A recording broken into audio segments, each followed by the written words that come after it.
Patchwork Heart Ministry and Fiat Ministry Network invite you to discover your mission, a brand new in-depth monthly video series featuring engaging Catholic speakers who will challenge you to live your life abundantly. For only $25 a month, you will receive a personal monthly mission, including 3 full-length inspirational talks that build upon a new theme each month. Sign up for the Discover Your Mission tier at patreon.com/Patchwork Heart Ministry today.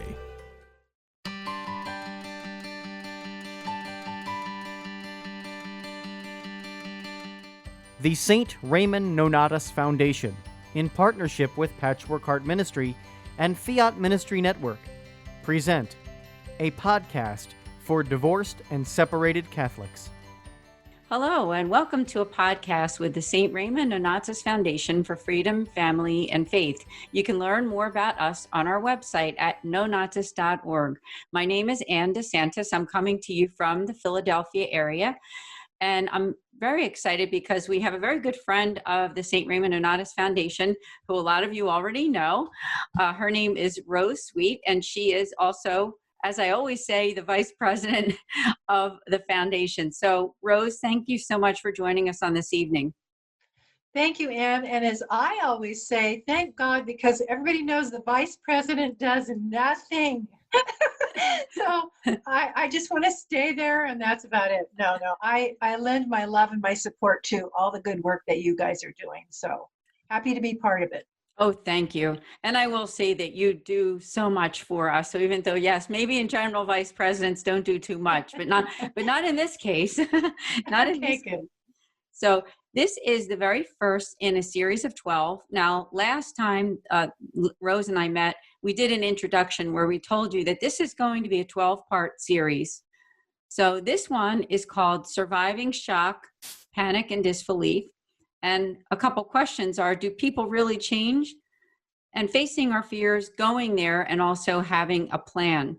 And also just an upcoming informational thing for all of you who are listening to this podcast. If you join us next time for November, our topic will be overcoming loneliness. So mark your calendar. We're here the first Tuesday of every month at 8 p.m. Eastern Time. Of course, you can always listen to this on demand. I do want to make a shout out to our friends at Patchwork Heart Ministry and also Fiat Ministry Network, because they are airing this podcast for us.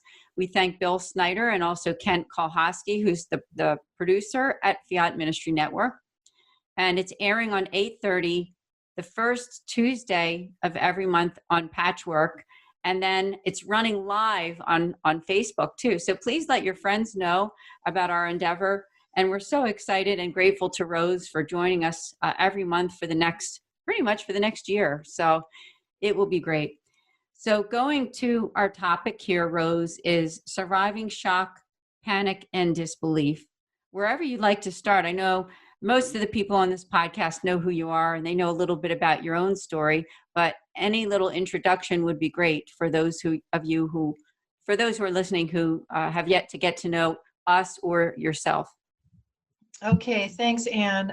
I'm a Catholic. I'm a cradle Catholic who, was kind of a cafeteria Catholic in my youth, in my 20s and whatnot. Anyway, all I wanted to do was be married and have a husband, home, and kids, and I would be happy forever. Amen. Right? So, but I was a victim of the Cultural Revolution. I bought into the lies. They sounded good, and on I went, burning and crashing and hurting myself and a lot of other people in relationships. I've been divorced more than once, but at some point I fell on my face and said, Lord, I guess I need you more. I guess I need to grow up, find my way, and my way isn't working.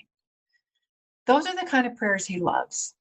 Those are the prayers of surrender. And sometimes we surrender and then we try to take some of it back. And that's normal. But God reintroduced me to the church of my youth, the teachings of the Catholic Church, and that they weren't a bunch of rigid old rules, that they were beautiful and they made common sense. and they protected the dignity of the person and of the deepest desires of my heart. So I was encouraged, I was healed, I was educated, and I began to turn around now and reach out to those who, like me, had gone off the path and been deeply hurt, especially by divorce and all the things that that entails. And God opened the doors for me to create really, it's an international ministry now in the Catholic Church for those who are going through separation, divorce, annulment, remarriage, and all the endless ripple effects that it brings. So, and my work is, a delight to me. And it keeps me on the straight and narrow too. I always remind myself, and you know this too, Anne, when we're teaching and encouraging people to go higher, we're starting with ourselves, right? We have to. That's right. It makes so much sense, actually, because how can we really make a difference for others when our faith, and our Catholic faith specifically, hasn't really made a difference to us personally and inside Right. our hearts and souls? So I commend you for that, because I know you've done a lot of personal work to get to where you are, and you continue to. We're always growing in our faith. It doesn't matter who we are, right? I mean, Right. troubles will come and go, but our faith can stay with us, and we just have to believe God has us on a specific path at this time. So for those of you who are listening, you are affected by divorce and separation. Maybe you are a person who is currently separated from a husband or a wife. We do send out our prayers to you. We care about you. And that's why Rose and I are here, because for those of you who are going through that shock and disbelief, I can only imagine what that must be like for you. Of course, working in the foundation, I've talked to a lot of people who have gone through divorce, but I myself, as the director, I'm not a divorced Catholic, but I am the adult child of divorce. And I do remember that very well, what it was like to grow up in a family that split up. So Rose, thank you so much again for Well, sharing. and you too, Anne. I think we make a good team because we both bring different perspectives to the same problem. And that is why we're here. Okay, so what we're doing in this podcast and the 11 to follow we're following the outline of the video series that I created. We have 12 videos in our Surviving Divorce series, and they're in a particular order because we can't, after we go through divorce or we leave somebody or they leave us, we can't just get back to normal life and try to find happiness again. We have to go through a specific healing process. And that starts with realizing we are in shock. We are in panic mode and we're in disbelief. And that's not a good time to make decisions about your life. Your emotions are wild and flinging around, and it's a crazy time. But that's exactly what God designed us that way, because it's a transition between the world that we thought we were in and now this one that we've got thrown into that's like a nightmare. So I want to take some time in this first one talking about shock, panic, and disbelief, not just in divorce, but any major trauma. Because the stuff that we're going to be sharing with the listeners is really applicable to all areas of life that are like not welcome. Oh, that's good to hear, because I'm sure that somebody's listening who maybe you are not affected directly by divorce, but you do have some shock in your life, something that's going on. I mean, even with all of us going through this whole COVID thing, as we're coming out of it in some states, right? Not all states, but some, there is some shock and disbelief there too. Yeah, I can't believe that's the language you got to listen for in your own conversation and with others. I just can't believe, unbelievable. That's an indication that you are still grappling with a reality that you don't want to face. You're in a certain sense of shock, maybe panic and disbelief, because we all have set up in our mind the way the world should be so that we'll be happy and safe, the way our marriage should be so that we'll be happy and safe, the way our children should be, the way everything should be. And when all of a sudden we're faced with a reality that it's not that way, we're like, oh my God, We go into shock. And shock is the state of facing a reality that's unexpected or sudden. Okay, let me say that again. It's facing a reality that's unexpected or sudden. Now, what if I told you just won the lottery? You would go into shock. That's a reality that's unexpected or sudden, but that's a happy reality. So shock can be a state that we go through for something good or something not good. And again, it's that interim transitional period that we have to go through to get from one reality to the other. When's the last time you were in shock, Anne? Can you? When were you shocked? Right before we started the podcast. You know what I'm talking about. Yeah, today we were starting on time, and all of a sudden everything went wrong with your computer, and you were like, I can't believe this. This isn't the reality that I expected and hoped and wanted. Yeah, right? That's right. Perfect. So you went into shock, and then you went into panic. You sent me a bunch of texts, and you were in disbelief, and then you began to settle in and rise above that and go, I've got a mission. I've got a job to do. Settle down. Just do what you got to do. It's all going to be okay somehow. That was your self-talk. Same thing happens with divorce. My husband walked out on me, or I can't believe it's so bad with my husband. I have to leave. I have to get out of here. And we're not talking about culpability or sin right now. We're talking about somebody who's in so much shock that their reality has to change, or their reality does change. And they're in shock. They have to face a reality that they don't want to face. So then the next stage after shock is panic. Because now this is all in your mind. This starts in your mind and then displays in your emotions. Now you're starting to see the change that's coming or is here, and you're counting up the losses. This is real important. We don't like loss. We hang on to things that make us feel good, give us identity, give us security, purpose, love, all that stuff. And when they're being ripped out of our hands, or we find out they're poison and we got to get rid of them, we panic. Because if I lose these things, then what am I going to have that makes me feel safe, secure, and happy?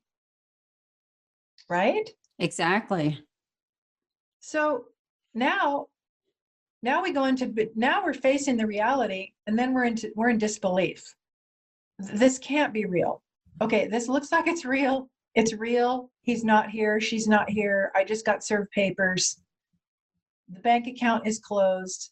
The movers are coming to take the stuff out of the house. I still can't believe it. What that really means is I don't want to believe it. This is too big. This is too hard. This is not fair. Then come all the emotions: anger, rage, fear, anxiety, depression, revenge, all kinds of the floodgate of emotions come.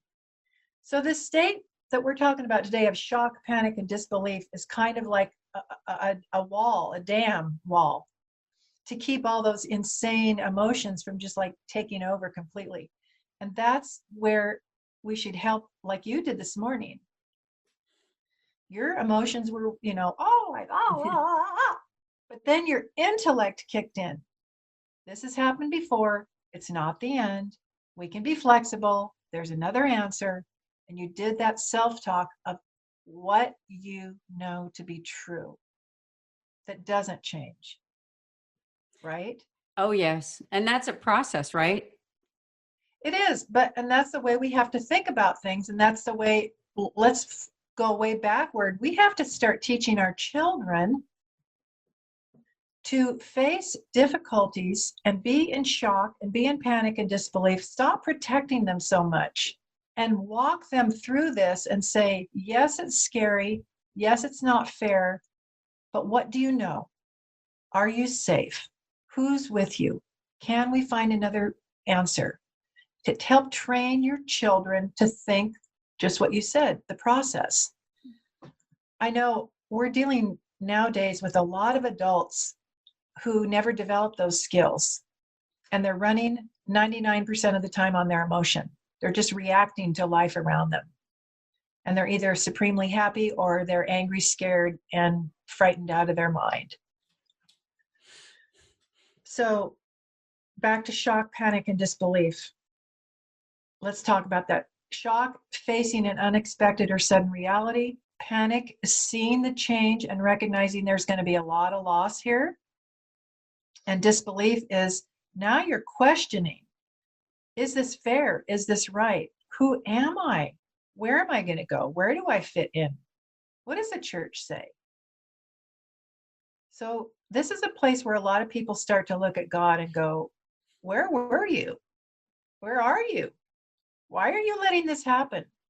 You said blah, blah, blah. How come you're not taking care of things? That's why we're talking about this initial stage. It's a big crossroads for people. Don't you agree? Yes. And I think it takes not only faith, but really honestly, even higher levels of maturity too. When you start to realize that, life truly and truly is not perfect. And okay. Yeah. Right? I'm sorry, I didn't mean to cut you off. Oh no. Yeah, that's right. I mean, I just think it takes, I think sometimes the brain has to process, right? And it's, that might not even have to do as much with our spirituality, but that brain has to just process what has just happened. That's where we need to train ourselves and our children to go to our intellect. When we realize our emotions, where we feel like throwing up or hitting or passing out or whatever the physical manifestation of our emotions are, that's when we need to go say, okay, we shoot up the prayer. Lord, help me go to my brain. Help me go to my intellect. I feel like I want to kill my husband. I feel like I want to kill myself. I want to throw this thing through the window, whatever. Help me remember I don't have to be a slave to my passions.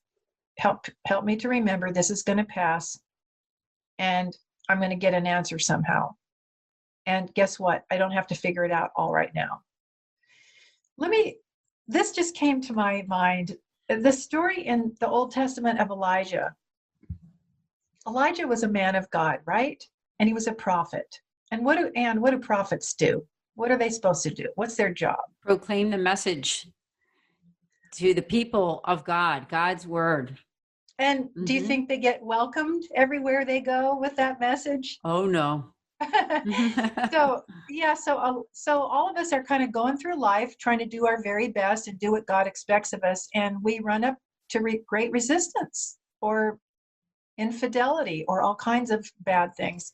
So Elijah had it up to here. He was done. And he pretty much said, God, I'm mad. He was angry. And he goes, and I want to die. I just want to die. I want to sit right down here and die. Take me now. I know a lot of people who go through divorce say those things. I'm furious, I'm mad, and I just want to die.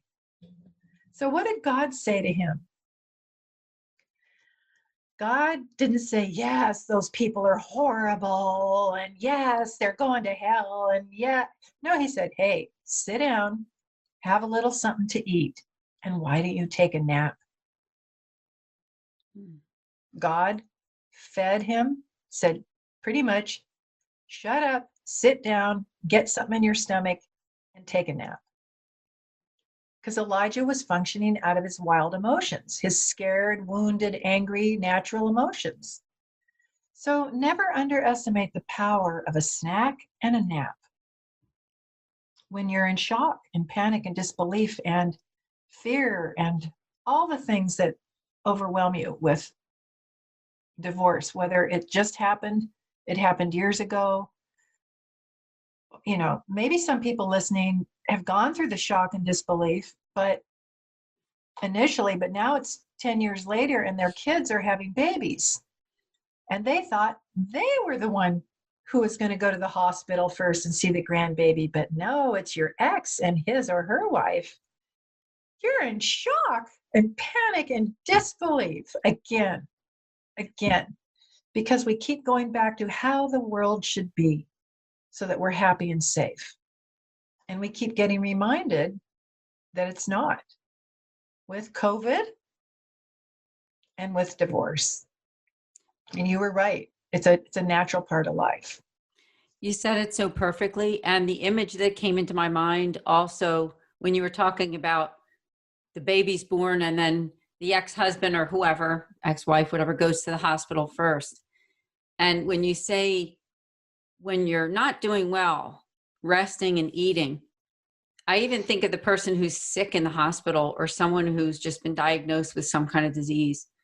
A lot of times that's what medical professionals will say, rest and I'll bring you something to eat. So it's the same thing for that person that's sick. They need to just lie in that bed, let somebody else take care of you if you can. And just the bare minimum of eating and sleeping and resting and getting yourself back to whatever is normal if you can. Yeah, no, that's right. Because, and I love the Catholic teaching, timeless reality and truth that we are integrated body and soul. We are not a soul and a spirit trapped in a shell of a body. Our body is every much part of us and who we are as the invisible part of us. And it's the unnatural death that separates what God intended to be together, our body, soul, spirit, mind, and heart, right? Mm-hmm. So what happens in the real world that emotionally threatens us will affect our body. So we take hits in our body and we get healed in our body. We express love in our body. We receive hurt and hate through the body. People hit us. People throw words at us. So what's going on in the body and what's going on in the soul, we have to take a look at both of those at the same time. And usually what heals one will heal the other. And we all, as Catholics, we know the power and the beauty of sitting quietly in adoration. Sometimes we have to sit quietly, whether we're in adoration or not. There's a benefit also to just sitting in the presence of God in your room after you had tea and toast and your head's on the pillow and your last words on your lips before you go to sleep is, I hate my husband. Why did he do this to me? But that's okay. That's just, you've got to get that stuff out. God is going to take care of the rest down the road. That's right. No, you said it so well. And I just want to encourage people who are listening on this podcast that, Rose is she's a great woman, number one, but she's also a great resource for you, for your healing. So please, I'm going to invite you to go to her website at rosesweet.com, because she is an author who's written many books having to do with both after divorce and also just general faith, enhancing your faith. So please check it out. Also go to Amazon and look at all the list of books that are there too, and tell your friends. Now, Rose also does special appointments too. I don't need to get too off track, but I think they should hear about this. Well, thank you, Anne. No, I love to coach people through divorce recovery, or if it's you're not even divorced or past divorce, relationship coaching. Relationships, and this is what we're talking about, are the most important and beautiful thing that God has given us, other than our soul and our divine spark of life in us and our baptism and all that. Relationships are very important. They're a source of love and life and security and pleasure. So they are good and they are important, but we do tend to put them in a greater importance than our relationship with God. That is, St. John of the Cross said it so beautifully and simply. The whole of the Christian life, the whole of life in general, is moving away from the good things that he has given us to moving toward him. That's it. That's the whole Christian life. But it sounds easy, but it's real hard because we get really, really attached to our marriages and our children and our money and our homes and all and those are good, and we should. We should attend, but not so tightly that we lose ourselves and even lose our faith when they're threatened or they go away. I'm thinking of a story. Do you mind if I share about? Please. One of the things that I do is I give 2-day intensive writer speaker training to people who have written books and don't yet have a platform, and I help them build their brand. I love doing that. Well, I just spent a few days with a wonderful woman. Her name is Mary Jo Rennert. She's a Catholic woman who was married for 43 years.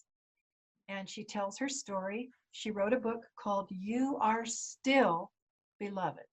And it's for women whose long-term marriages have ended in divorce.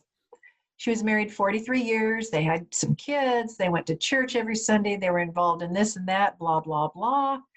And one day she got a call from a woman that she didn't know. And she said, "Hi, I'm just going to let you know that I've been having an affair with your husband for a while." And she started saying personal details that she knew about Mary Jo and her husband and the kids and the family and her home. She goes, "I've even been in your home." I mean, come on. I would go into total shock, panic, and disbelief if I'd heard some woman on the phone saying that she'd been in my home. Now, Mary Jo wasn't looking for signs of unhappy marriage or divorce, but it was going on for years under her nose, and she didn't see it, she didn't smell it, she didn't intuit it at all. So the woman said, Mary Jo said, "Why are you calling?" And the woman said, "Well, I'm mad because now he's cheating with my best friend. And let's get him on the phone." And three-way, and like Mary Jo goes, "I know." Mary Jo says, "Okay." So she muted herself. And this woman gets the husband on the phone. Mary Jo recognizes her husband's voice. And now the affair woman lays into him because she's cheating with her best friend and others. And others. And he didn't deny it. Now Mary Jo, this waves. This is more shock upon more shock. With each passing moment, it's just like, she can't believe this. Her whole world is changing. She's being catapulted from one reality to another completely different reality. That's frightening and scary and not natural for us as humans. So Mary Jo went home. She tells her story that she confronted her husband, and he was real cold and detached and didn't argue, but just the next day acted like life was going to go on, because over the years, Mary Jo had just, out of love and being a good Christian wife, ignored or walked over problems in their marriage. And he just thought she would just suck this up like one other thing and keep going. Well, you'll have to read her book and hear her story to hear the rest of the story. But I was delighted. She's going to be one of our speakers on the After Divorce conference that we're going to talk about. Oh my goodness! Talk about that now, please. So you're a speaker, and you've done a wonderful video presentation, especially about your experiences and understanding as an adult child of divorce. But the smartcatholics.com group is hosting a virtual conference on Saturday and Sunday, October 10th and 11th at smartcatholics.com/after-divorce. Or you can just go to smartcatholics.com and find it. And we've gathered together a lot of wonderful speakers, men and women, young and old, priests and laity, therapists, theologians, and just normal people who've been through it, to tell their stories and to offer hope, healing, and a path forward for people. And I'm so glad you're going to be on it too. Yeah, I'm very honored, Rose. I thank you so much, and also Smart Catholics. And I think Dominic D'Souza, he's wonderful, and his coworker friend Maddie as well. They're so great. So I make a shout out to them for the organizational efforts. But Rose, you especially, my gosh, this is just going to be wonderful. And it's free. There is a fee that people can pay if they'd like to be a member of the community. I think it's only like $10. Right. And then you get access to more material, and you can, for the next year, you can go back and download things and watch things. So yeah, we don't need to spend too much time on that. Sorry. But yeah, it's all good. And it's part of what you and I love to do, is point people to other resources other places they can go to get more and more help for divorce, separation, annulment, remarriage, and all that other stuff. Yeah, it's wonderful. And the community aspect of that particular after divorce through Smart Catholics, it's a wonderful community. And it's it's a little app that you get on your phone called Mighty Works. And I really like it. And I think that people who are listening would definitely be interested in that too.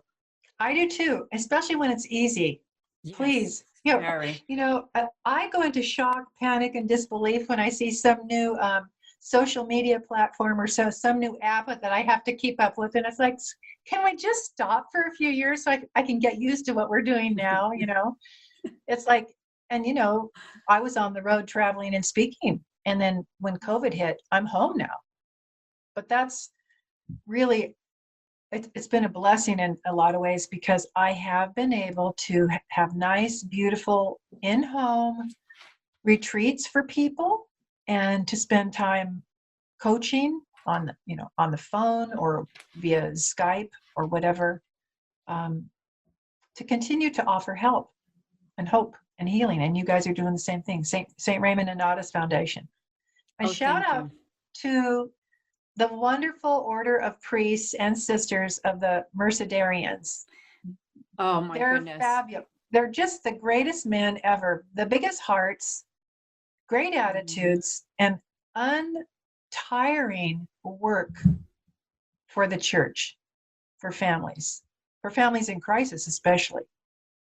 Yeah, it truly is amazing. And I just want to say for people listening, maybe it is your first time on the podcast, is that the St. Raymond Nonnatus Foundation for Freedom, Family, and Faith information is at nonnatus.org. And what we're doing right now as a special offering through the Mercedarian Charism is we're offering free spiritual consultation with either myself or our spiritual moderator.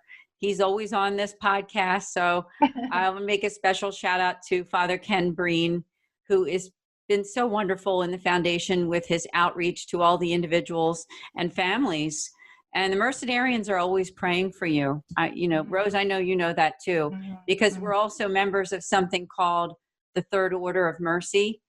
And with our own spiritual moderator, Father Matthew Phelan. Hi, Father, if he's listening. And he's also going to be a part of the conference. Yes, the After Divorce Conference.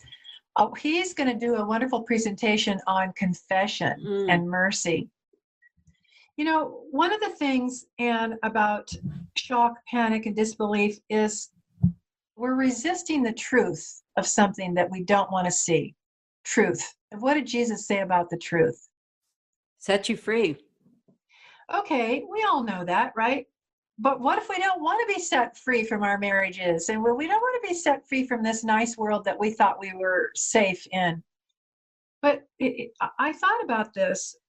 What we will be set free from is naivete and self-absorption and fantasy thinking and over-attachment and even idolatry.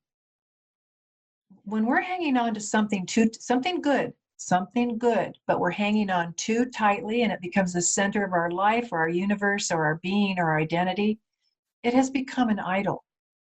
Because as Catholics, we know there should be only one person at our very center, only one person that we hang on to with all our might, and that is God. That is our Lord Jesus Christ. And yet, as I did in my life for so long, and still tend to, if I don't intentionally work with God's grace to stay on track, I will lean out or move out toward other things and other people for my happiness and for my center. But they were never made to carry that weight. They can't carry that weight. Even in marriage, right, Rose? Even in marriage. And a divorce, as horrible as it is for the family and for the culture, God promises to bring great good from that evil. And if we will trust him and cooperate with him and slow down and give ourselves time, he'll bring good out of it. Maybe we won't get the marriage back, but we'll get other things of great eternal and even temporal value. We'll get union with Christ. That's what we were created for, to have this intimate union with him. We'll learn how to love more deeply and more authentically without unrealistic expectations. We will, if we have the right attitude, we can allow the horror of divorce to move us to deeper holiness. Now, we can't do that the third day after it happens, or even maybe the third year after it happens. We got to get mad. We got to get depressed. We got to think of thoughts of murder or suicide. I mean, I want to get the shame of that out of the conversation. The problem is when we hang on to those things too long and we nurse them into bitterness and sinfulness. So the work that you and I do, Anne, that we do is come, dump your stuff, let's sort through it, let's find what's true, and let's slowly and carefully move on, and every once in a while, have a snack and take a nap. That's so beautiful. You know what I'm thinking too? I'm sure you've heard these two little adages before, and I think I've seen them on social media many times, but it reminds me of when you go from being bitter to better, from victim to victor through Christ, right? Say that again. Say that again. You're going from bitter to better, from victim to victor. And when I think of that too, you and I both know that there's some people who go through their whole lives who were divorced many years ago, that they are still so bitter to their ex-husband or their ex-wife. And it kills them. It really does. And it makes them become, honestly, not people that we don't really want to be around that much. Right. When they have so much hate inside, So I think that's what we're trying to do, is to help them release that, right? You release it somehow, but it has to be done through Christ and through our faith. That you're exactly right. The reason they stay so stuck is their eyes are looking down on themselves and their own life, and their eyes don't look up to the Lord. We've lost faith that he sees us, he understands us, he hears us, he's with us. And yes, he let this happen. He didn't want it to happen, but he let it happen because he's not going to impose himself on everybody's free will. So guess what? People get to make sinful choices, and we have to pay the price for it. And he's saying, join me, join the club, join the Jesus club. And that's where, the nuns, when we were little, said, offer it up, offer it up. And that means take that unfair, painful garbage and unite it with the horrors that were done to Jesus. Like blood brothers. Take your bleeding. Remember when we were kids, we'd cut our hands and hold them together and be like Indian blood brothers or whatever. Do that with Jesus. Take your bleeding wounds and press them close to his.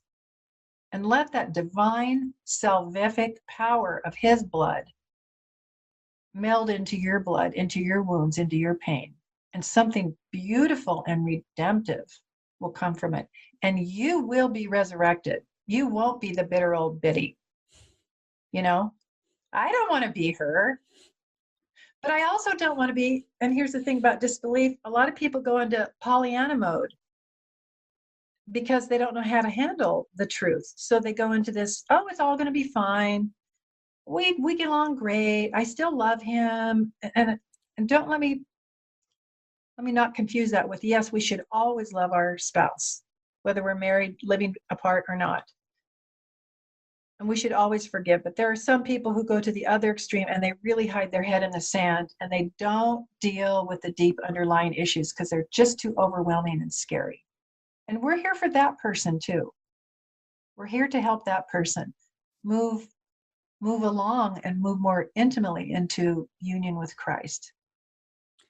Yeah, it's wonderful because, when one person is healed in our body of Christ, it brings healing to all of us, doesn't it? Just like when one person sins, sins make a difference for communities, our nation, our world, and good things do the opposite, right? So when somebody's able to be healed, more healing can be brought to your own family and community, even if you're up against difficulty. And I know we're kind of going all over the place on this, but I love it. I love Father Dwight Longenecker. He's also one of the speakers on our After Divorce conference, and his books are fabulous. He just wrote a book called Immortal Combat, and he talks about, in a fascinating, easy to read, deeply inspiring and enlightening way, about the sin of the world. The sin of the world that the Lamb came to take away. And he goes into scripture, he goes into mythology, he goes into fantasy, he goes into history.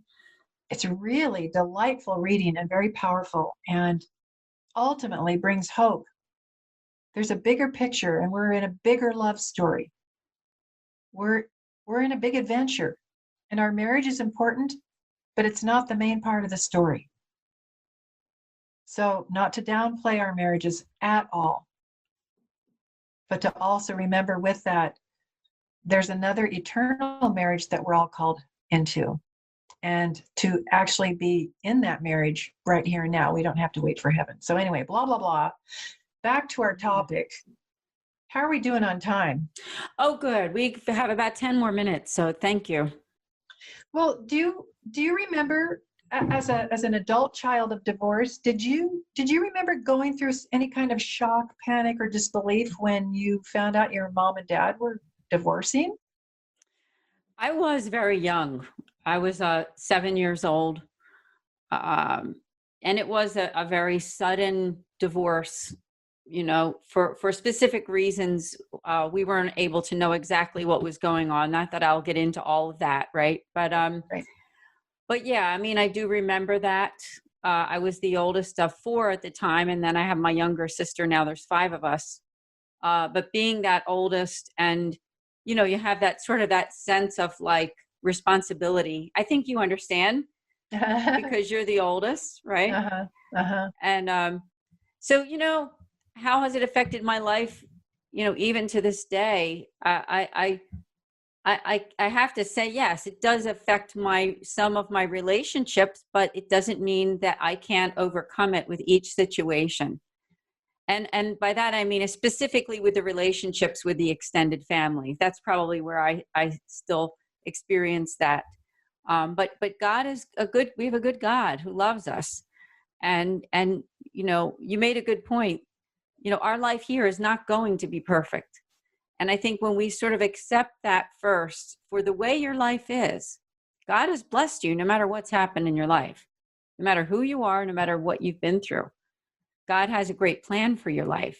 If you've been separated or divorced, if you're the adult children of divorce, doesn't matter, because, life is short, and we've heard that many times, but it doesn't matter how long or short your life is, it's still good. And there's still so much to celebrate. So despite any type of shock or disbelief, your faith can really overcome everything. And that's Right. what I've learned. Yes, but it does take time. And in the middle, you do get to feel terrified, angry, hurt, lost, abandoned, depressed. Those are just normal. That's part of the healing process. Amen. The pain has to come while the body does the healing. The same thing with the heart and the soul. And somebody who's feeling, for us to go, everything's fine, and in the end, God is good, and we'll get over it. That's true, but it's also true that you're hurting right now, and you might not feel that God is there for you. But what I've learned, and I have to remind myself, feelings are normal, but feelings aren't always fact. Amen. So, has God abandoned me? Yes, I sure feel like it. I believe it in all my heart and soul that he's nowhere to be found. Okay, that's my feeling. But that's not the truth. And we have to be gentle to help move ourselves and other people away from the lie of the pain to the truth of the beauty and the joy that that we can have that's ours. You said it so well. It's a tough topic, isn't it? It is. And there's so much to learn, isn't there?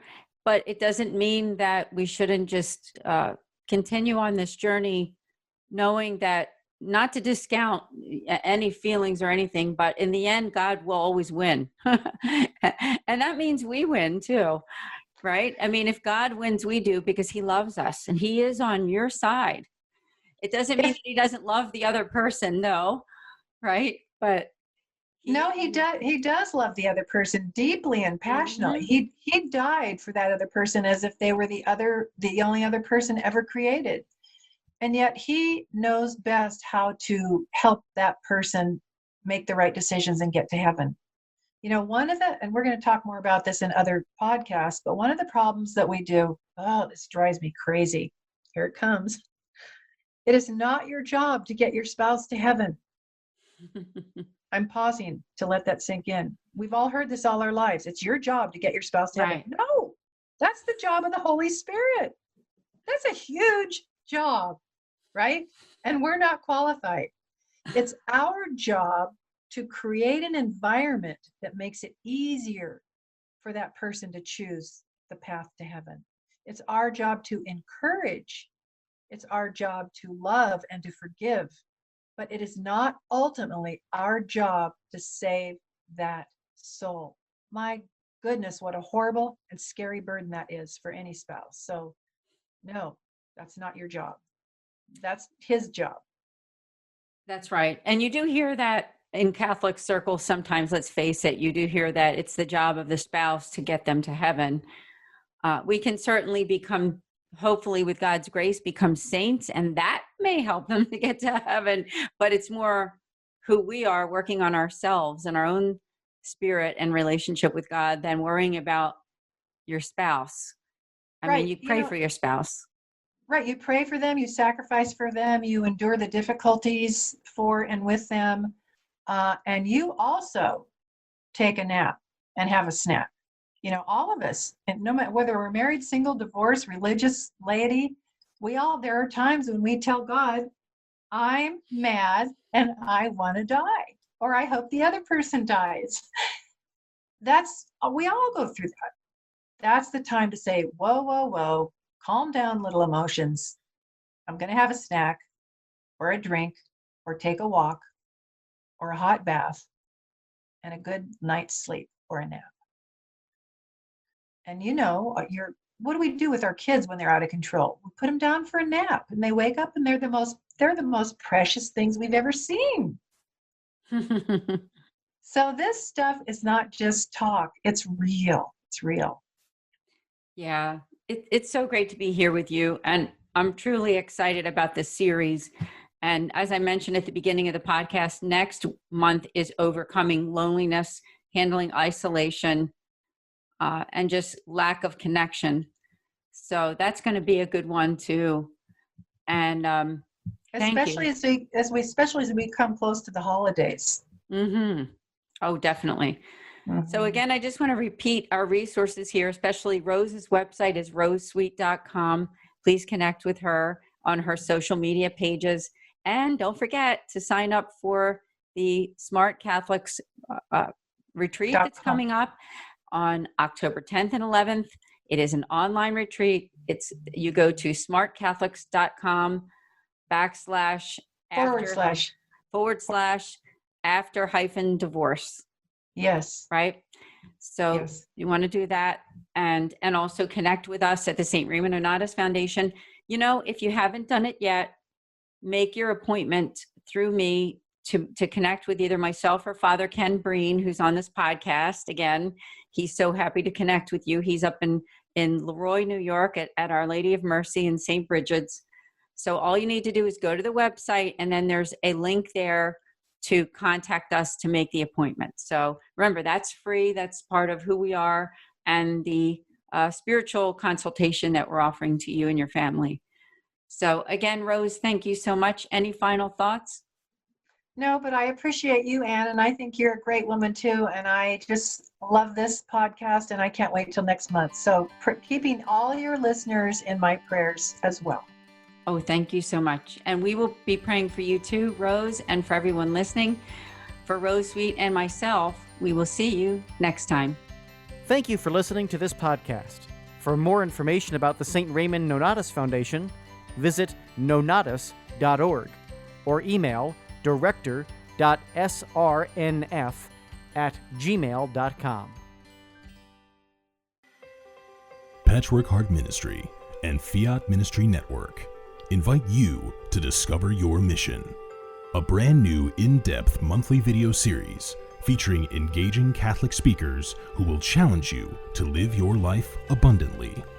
For only $25 a month, you will receive a personal monthly mission, including 3 full-length inspirational talks that build upon a new theme each month. Sign up for the Discover Your Mission tier at patreon.com/patchworkheartministry today.